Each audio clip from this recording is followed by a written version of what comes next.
مرسی. جناب جمشید امیری نوبت شماست، بفرمایید. ممنون محمد جان. صدا هست؟ صدا هست داره. آره. سلام عرض می‌کنم خدمت دوستان و مهمان گرامی جناب یوسف کور.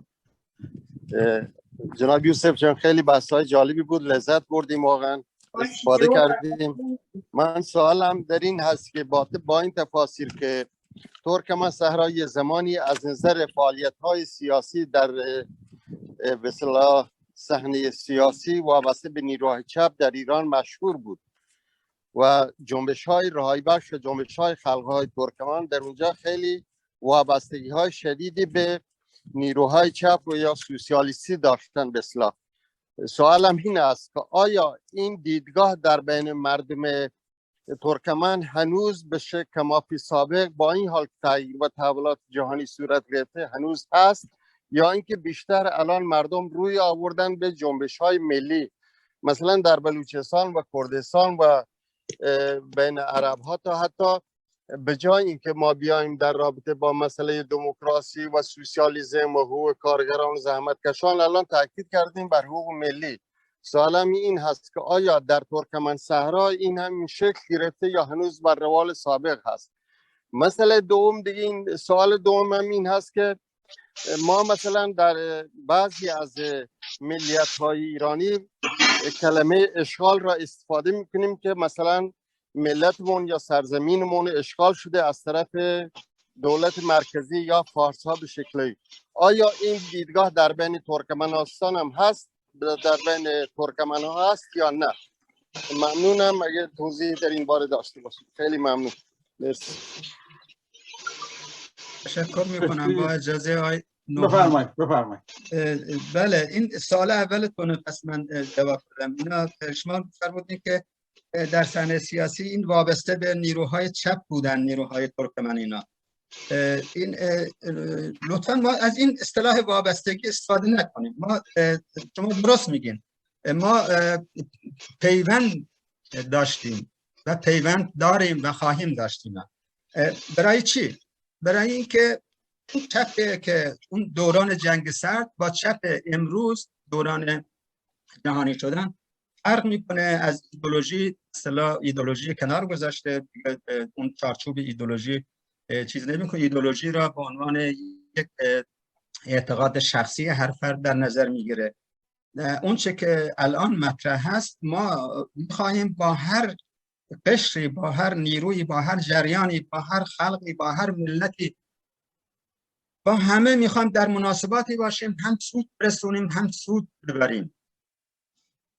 و چه بهتر ما با نیروهای چپ دموکرات، چپ سوسیالیستی که میخواد در جامعه عدالت وجود بیاره، عدالت خواه هست، با اونا مثلا بیشتر ارتباط و فلان اینا داشته باشیم. این چیز شخصی من هست اینا، ولی اون پیوند سابق نیست و نمیتونه هم باشه.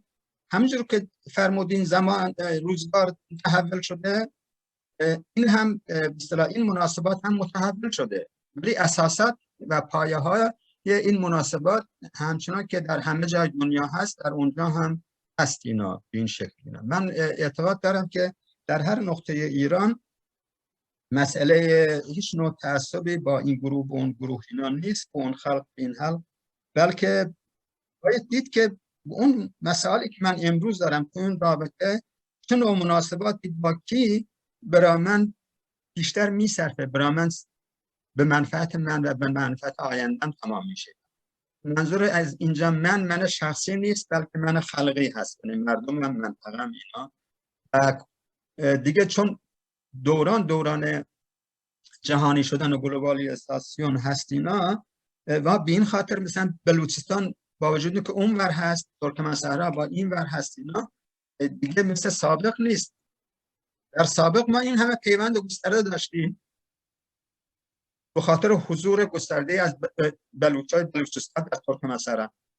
هنوزم هستن، بعد صاحب زمین و امکانات مثل بقیه خواهند بود.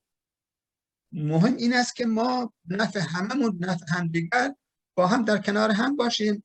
موانع یا هر چیزی که، هر روندی که ضرر ما عمل میکنه و برای آینده ما تاریک میکنه، یه شکلی با هم در کنار هم قرار بگیریم که به نفع آیندهمون تمام بشه، همسویی داشته باش منطقه. امیدوارم تو این بخش اول پاسخ ما قبول کرده باشید. چون پرسیدین مثل سابق هست، من گفتم نه نیست، همینجور که همه جای دنیا نیست اونجا هم نیست و نخواهد بود. اینا من اینجوری قضاوت میکنم از دور، هرچند من از سال 1162 به بعد بیرون هستم، عملا اونجا حضور عملی ندارم. این مسئله بخشی از ملت میگن که اشغال و سرزمین ما اشغال شده، اینا من اینو خوب متوجه نشدم، ولی اگر نیروهای حکومت اشغالگر میدونن، بیشتر به نظر من خب این حکومت به دنبال یک مثلا حرکت مردم، توده مردم شکل گرفت. اینا هممون برای از بین بردن رژیم قبلی متفق القول بودیم و بعد روند دیگه‌ای برخاست و چیز خلاف مثلا منفعت کشور و از جمله مناطق ما در ایران تحولات سیر کرد. با این حال با این لحنی که مثلا اینجا یه جای دیگه هست، ربطی به ایران نداره، حضور و تجمع اشغال داره، من اشغال کردن داره، اکوپیر کردن داره، من اینجوری من روش اصلا فکر نکردم حالا بیچه این مسئله میتونه وجود داشته باشه. من فکر میکنم به هر حال ما از زاویه این که قانون اساسی ببخشید منشور جهانی حقوق بشر اینجا نقض میشه، اینجا به اصطلاح برابر حقوقی نقض میشه، اینجا دموکراسی وجود نداره که من بتونم حرف بزنم که به اصطلاح حزب تشکیل بدم، گروه تشکیل بدم فلان. اینا عدم وجود آزادی ها، دموکراسی فلان، اینا که به اصطلاح در سراسر ایران مشترک است و ما هم بیش از هر کس اون نیاز داریم، از این زاویه وارد بشیم. اینا میگیم آقا نیروهای حکومت ایران که وارد اینجا شده حقوق ما رو زیر پا میگذاره، اعمال زور و ظلم میکنه. نمیدونم تمام مثلا ارزش‌های بشری که در این روزگار در همه جا مثلا برقرار، اینجا برعکسش عمل میشه. نمیدونم همه اینا آینده نه تنها منطقه ما بلکه سراسر ایران را خراب میکنه. بر این از این زاویه به نظر من باید وارد مسئله بشیم برای حل مسئله، چون این مسئله روزگار جهانی شدن این از ما میطلبه که ما اینجوری باشیم بتونیم مسئله‌مون رو، هیچ کس مسئله رو در یک گوشه تنهایی نمیتونه حل بکنه.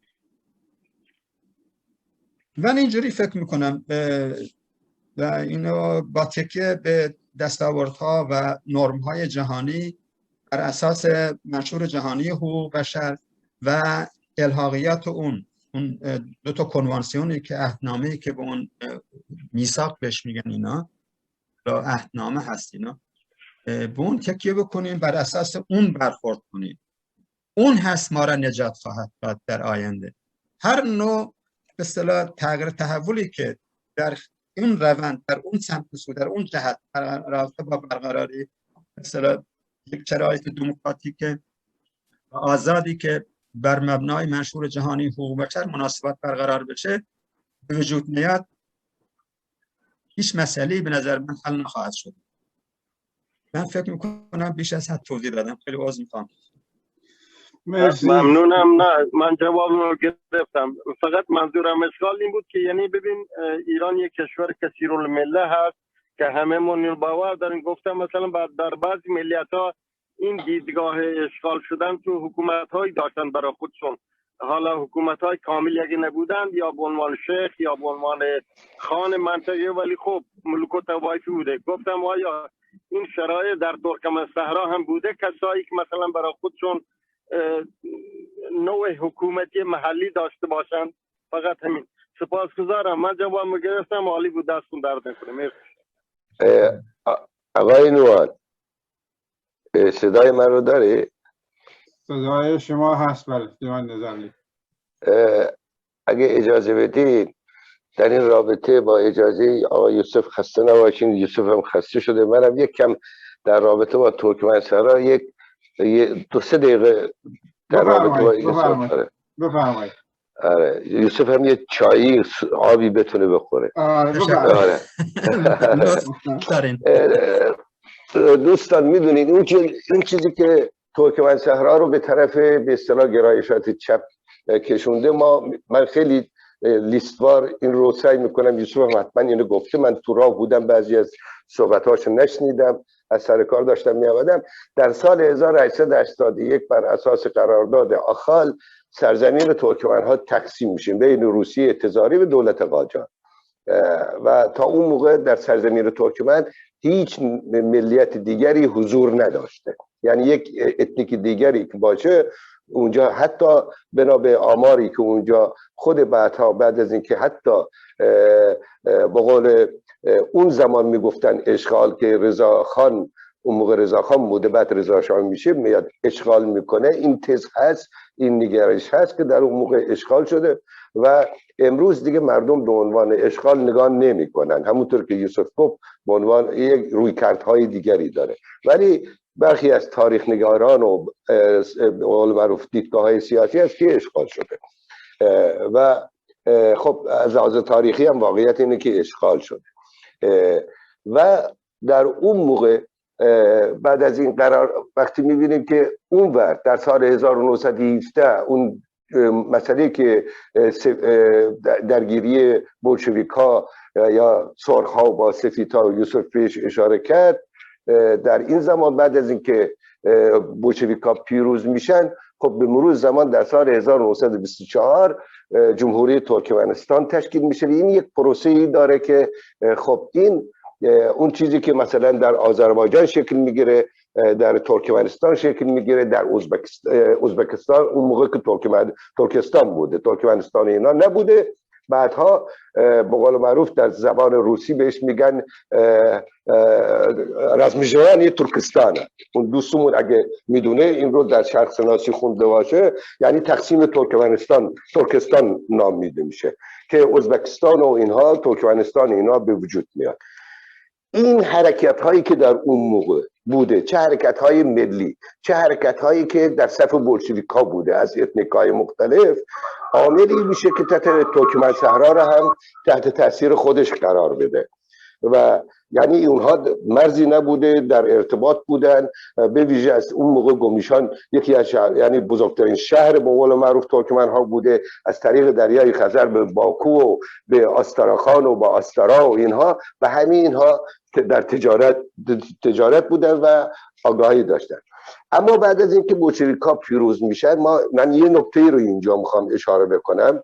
این کمونیست ها بودن که به ترکمن های امروزی دولت، یعنی اون دولتی که ترکمن ها ایجاد کردن در ترکمنستان شمالی یا ترکمنستان جمهوری ترکمنستان، در حقیقت از یک طرف مدیون افرادی هستن سیاسی که خودشون ترکمن بودن مثل قایروس اتابایف و اینها، از طرف دیگه در حقیقت مدیون بولشویک ها هستن. اگر بولشویک ها کمک نمی‌کردن تا به امروز شاید جمهوری ترکمنستان و اون در اون دوره‌ای که ما ببینیم انگلستان خودش تمام این به قول معروف بریتانیای کبیر رو داشت سرکوب میکرد، از شوتلندی ها بگیر و ولز ها بگیر و همه اینا رو سرکوب میکرد. در اون زمان اتنیک های دیگر از طریق کمونیست ها چی شدن؟ صاحب جمهوری شدن و اون 15 جمهوری که یوسف اشاره کرد. پس این یک تاثیره.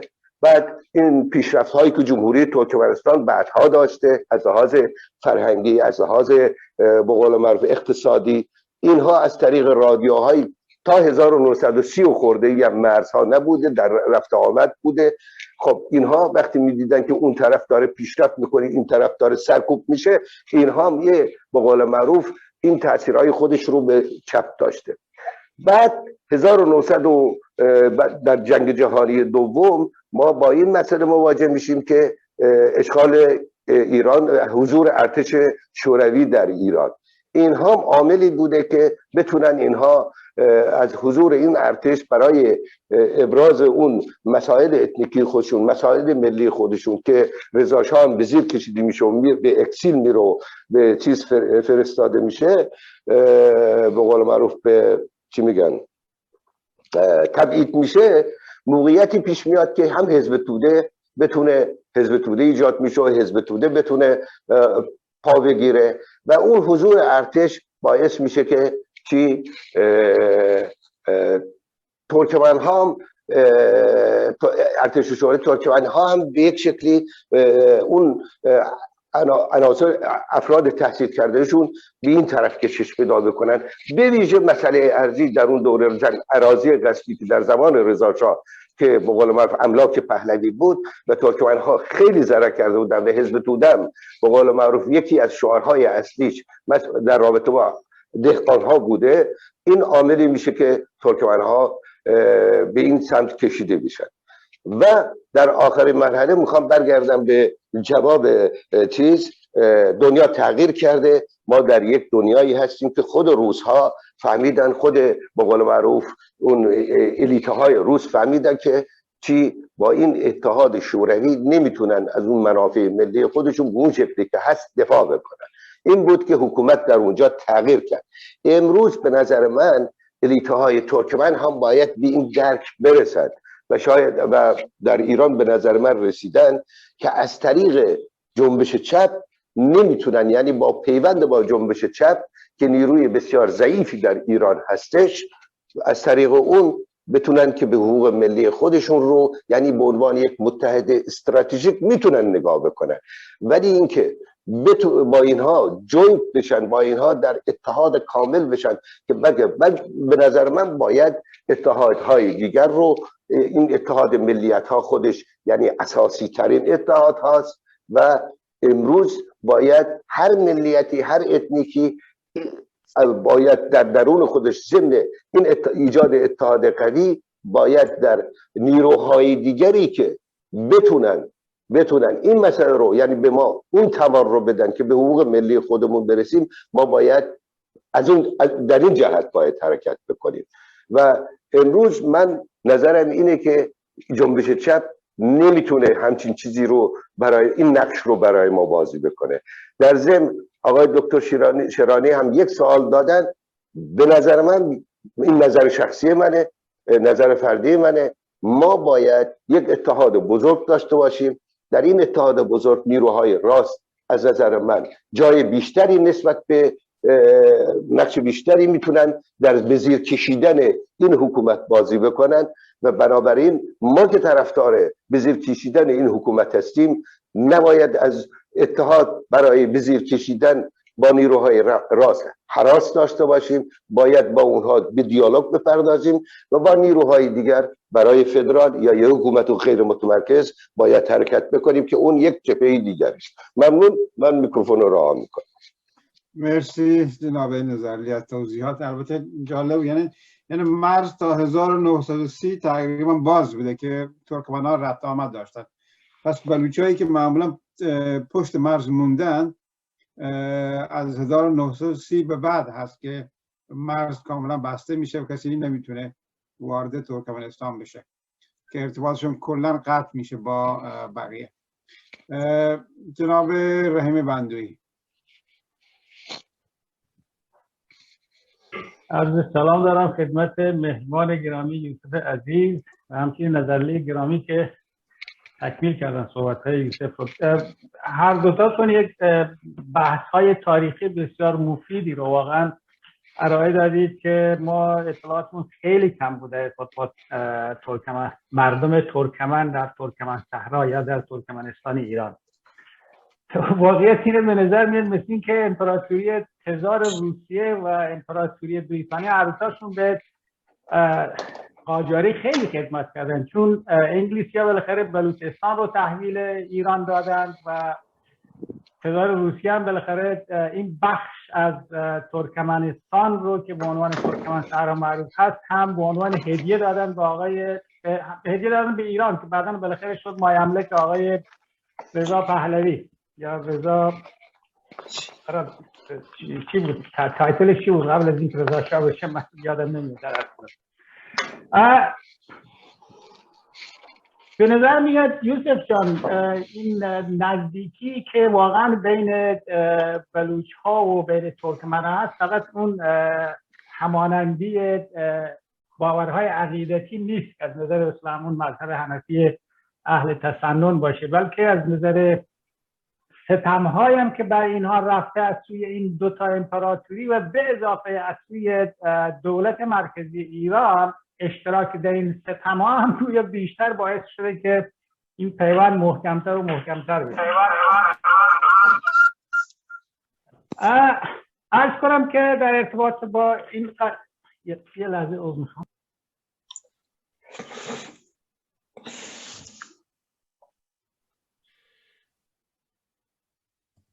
خیلی عذر میخوام، ببخشید. بله، در ارتباط با برحال این صحبت هایی که انجام شد، برای من چند تا سوال پیش اومد که میخوام این سوالا رو مطرح کنم. امیدوارم یوسف جان وقت باشه که جواب بدید. البته خیلی کوتاه هستن.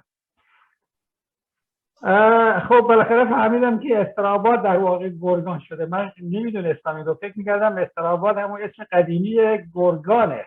اسم گرگان در واقع اسم قدیمی گرگان اسم قدیمی استراباد که آوردنش. برای خیلی خوشحال شدم از اینکه فهمیدم که گرگان در اصل در ترکمن صحرا بوده و به هر حال اون گنبد قابوس رو ساختن اونجا و اسم استراباد رو گرگان گذاشتن. این تغییر اسامی در اصل توی بلوچستان و توی عربستان به همین شکل در دوران پهلوی متاسفانه شدت پیدا کرده و به هر حال اسامی تاریخی رو عوض کردن و می‌بینیم که الان همون دوستانی که این همه تعصب دارن روی اسامی تاریخی، به محض اینکه یه عرب میگه خلیج العرب، دنیا رو به هم می‌ریزن، حالا اینکه خودشون این فکر نمی‌کنن مثلا بر اسامی تاریخی بلوچ ها و ترکمن ها و عرب ها چه بر سرشون آورده شده. بگذاریم اینا برای صحبت هایی است که همیشه شده و داره میشه. شما فرمودید که من خوب متوجه نشدم، گفتید که دروازه آسیای میانه بوده. آیا منظورتون این بود که روسای تزاری در واقع ترکمنستان امروز رو به عنوان دروازه آسیای میانه مینامیدن یا اینکه یه جای دیگه بود؟ این رو اصلاح کنید چون من در اون لحظه نتونستم بشنوم. دومی که شما فرمودید زمانی که ارتش تزار روسی حمله میکنه به اون منطقه‌ای که در واقع اتنیک‌های مختلفی در اونجا وجود داشتن، ولی به مدت 10 روز دستور دادن که فقط ترکمن کشی کنن و دلایلش هم شما فرمودید که جاش نیست. حالا نمیدونم اگر فکر میکنید جاش هست و میشه به مدت کوتاهی دلایلش رو بگی، خیلی جالب خواهد بود برای مسائل تاریخی و خوبه که آدم بدونه اینا رو. سوال بعدی این هست که شما فرمودید که 4 نفر از رهبران ستاد مرکزی شورای ترکمن صحرا رو بودند و برای بعدش هم جسدهاشون رو پیدا کردید و همچنین 4 نفر از معتمدین ترکمن رو. اگر اسامی اینها در دستتون هست، اسامی اینا رو هم اگه ذکر بفرمایید من ممنون میشم. وقتونو بیشتر نمیگیرم و خواستم چند تا سوال رو مطرح کنم، توی یک نفر دیگه هم هست و همین. مرسی. مرسی جناب رحیم. جناب یوسف. من دست بلند کردم بیشتر به این خاطر قبل از اینکه جواب رحیم گرامی رو بدم. نوحان جان یه مقدار ما ببین موضوعمون موضوع چگونگی شکل گرفتن وضعیت کنونی، یعنی به این روز دوچار شدن ترکمن بود اینا. خب چون خیلی حاشیه صحبت میشه اینا، از این نظر بدم گرداننده میتونه یک مدار جهت اینا تو صحبت ها با حاشیه نره اینا. حالا از اون بگذاریم من بپردازم به جواب دوستمون آقای رحیم گرامی بسیار عزیز. خب استراباد و گرگان و خب از این ماجراها دیگه من نخواستم زیاد دنبالش برم، اینا فقط اشاره کردم رد شدم اینا و شما هم درست فهمیدین که در تمام کتاب‌های تاریخ ایران سعی میکنن ترکمن صحرا نگن، میگن استراباد. الان حتی کتابایی که از جاهای دیگه خارج ترجمه شدن طبق دستور حکومت ایران سعی میکنن اصلا ترکمن صحرا را اسم نبرن. بنابراین وقتی در رابطه با تاریخ ایران هر وقت میخونین استراباد، 190 این اصطلاح یا این واژه برای ترکمن صحرا به کار میره. بخش اصلی ترکمن صحرا گرگانه و گرگان نام یه رودخانه هم از اونجا رد میشه. اصطلاح مثل از تقریبا از منطقه گنبد تا دریای خزر مثلا منطقه ترکمنابین خود ترکمنها به نام منطقه گرگان شناخته میشه. ولی رضا شاه تحت به خاطر اون سال 1116 این اسامی را بر اساس سیاست خاص خودش تغییر میده. خب اینا برای هممون شناخته شده است، من نمیخوام تو جزئیات اون قضیه برم. ولی در رابطه با دروازه آسیای میانه الان دوستمون آقای نظرلی هم اشاره کرد، من هم به این اشاره کردم. ببینین اون تا زمانی که به اصطلاح در شوروی شکل نگرفته بود، حکومت روسیه تزاری به توسط بولشویک‌ها سرنگون نشده بود، نمیدونم حکومت شوروی شکل نگرفته بود، مرزی وجود نداشت و دریا هم ترکمن‌ها مثل همیشه در طول تاریخ استفاده می‌کردن. دریای اون موقع نه هواپیمایی بوده، نه قطاری بوده، نه فلانی بوده، اینا دریا یک امکانی بوده برای تماس با خارج از منطقه ترکمن صحرا. در نتیجه یک شهری به نام گومیشتکه که بعد رضا شاه اسمش عوض میکنه میذاره گومیشان و بعد تاریخدانای ایرانی میان میگن که این اصلش گومیشان بود که حالا گومیشان شده. اون اصلی را اینجوری چیز میکنن، مثلا از اصالت میخوان بندازن اینا. این یه تمایلی که هم در حکومت وجود داره هم در میان اقشار مختلف جامعه ایران.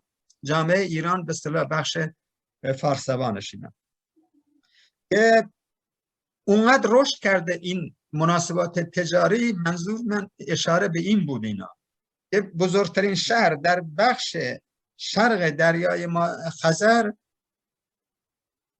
یه شهری بوده که این تو منطقه امروز ترکمن صحرا بود. ولی همین شهر من بعداً اشاره کردم که با بسته شدن مرز اینا اصطلاح از رونق میفته دیگه. ترکمن نه قایقی داره دریا بخواد، حتی الان بخواد ماهی هم بگیره تحت نظارت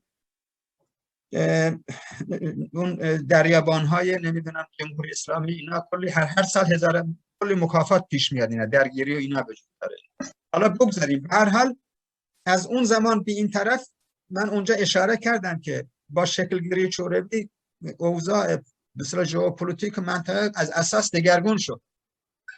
در سطح دنیا یک دوره جدیدی به نام دوره جنگ سرد به وجود اومد. دو تا اردوگاه متخاصم شکل گرفت. من به این نخواستم تو جزئیاتش برم به خاطر اینکه فکر میکنم دیگه لازم نیست، چون هممون تو جریانش هستیم. اینا فقط خواستیم اشاره بدیم که ترکمن چه چیزایی از دست داد، چه موقعیت‌هایی را از دست داد، به چه روزی افتاد، چون موضوع صحبت ما این بود. بعد مراحل بعدی که طی شد اینا ما میرسیم به مسئله حمله تزار که دوستمون اشاره کرد به این که به اولین من اونجا تو صحبتم اشاره کردم که از شمال ترکمنستان شمالی و جمهوری ترکمنستان از طریق قزاقستان وارد شدن. اونجا دولتی بوده به نام دولت خیوه. خب اونجا رو اشغال کردن ولی اون دولت از بین نبردن، بلکه همجور وابسته نگه داشتن. ولی 10 روز ترکمن کشی کردن. من اونجا هم مطرح کردم این موضوع صحبت امروز ما نیست، این خاطر بهش نپرداختم. ولی خواستم این سوال برای شما هم مطرح بشه، برای هر کم بخواد با این اطلاعات کسب کنه میدونه. من اینجا کتابو اسم انگلیسیش نوشتم چون اینا انگلیسی نوشته شده.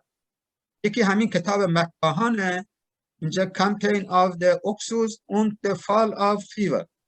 این لندن چاپ شده سال 1874. رئین جان شما تو لندن زندگی میکنین، در حال فکر میکنم با یه سرچ کردن از گوگل اینا راحت میتونین این کتاب به دست بیارین. و یک بار حافظ فاضلی از من گرفت اینو اینجوری بلافاصله پیداش کردین.